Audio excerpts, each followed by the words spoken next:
Frances McDormand hits the open road in Chloe Zhao's new film, Nomadland, so let's talk about it.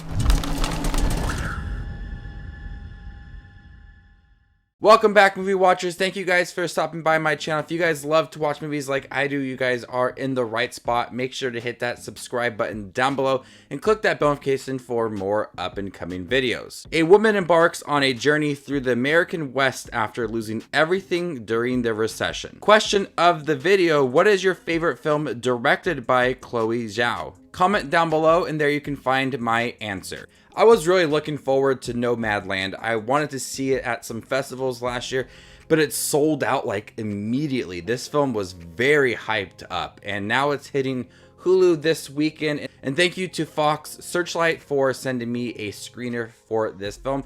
I've been dying to see this movie. From the trailers and the synopsis of the film, I was easily reminded of the film Into the Wild, which I absolutely loved. I saw that movie in high school. I read the book. I fell in love with that movie. And so I was really getting that vibe for this movie. And this movie is really good. If I saw this film last year, it easily would have cracked my top 10. But I will not put it in the 2021 list because technically it did come out last year for a lot of festivals. Frances McDormand is easily one of the best actresses there is. She's so good at everything she does. Here she gives such a quiet performance, but it is so astounding. This is probably one of her most powerful performances of her career. She's discovering the joy of the open road. She has jobs throughout the movie for Amazon, for restaurants, whatever it may be. But she is slowly starting to realize that she likes being a nomad, someone who lives on the road in her van. And even though it's a very quiet performance, it's very powerful as well, as she's discovering things about herself and meeting people along the way.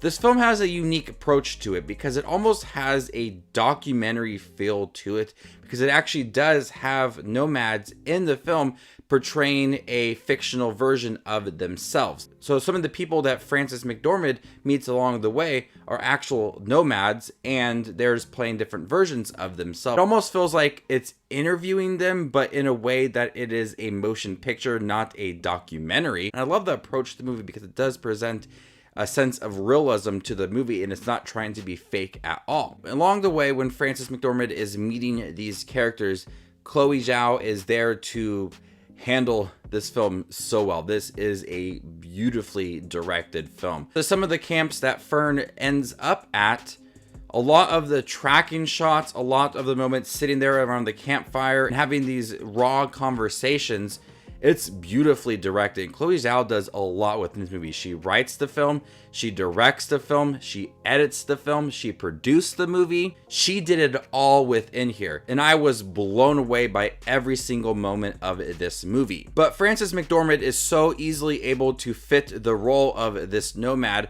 as she has these jobs. Certain moments require her to pay a lot of money if it's like she needs a new tire, but the people that she meets along the way, they're able to rub off on her, and she loves this lifestyle. And you easily see it in Frances McDormand's performance, that it's so easy for her to fit this role and portray a nomad. And it makes the film just feel so realistic. Like I'm not watching Frances McDormand act. I'm not watching a movie that's written or edited. I'm just watching normal people live this lifestyle, and we do get that a lot in here, and that's why it has such a realistic tone to the movie. And Frances McDormand feels like a nomad, and she's just playing a fictional version of herself. It's crazy how good she is within this movie. But behind all of this movie and Frances McDormand living the lifestyle of a nomad, it beautifully captures the wake of the recession and how people were affected by it, not doing it in a way that makes it haunting.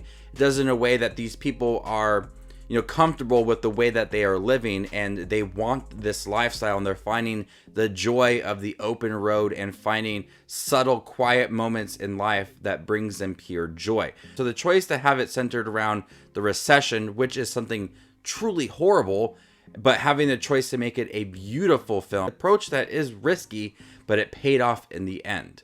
Every time I watch a movie like this, and I watched Into the Wild and now Nomadland, I appreciate how people love the outdoors. I love the outdoors, and I don't think I could live a lifestyle like this. Every time I watch a movie like this, I want to get out there. I want to explore the world, and this movie will easily influence people to do just that. But Nomadland is easily one of the best films I have seen this year, and I wish I would have checked it out last year because it definitely would have hit my top 10 list.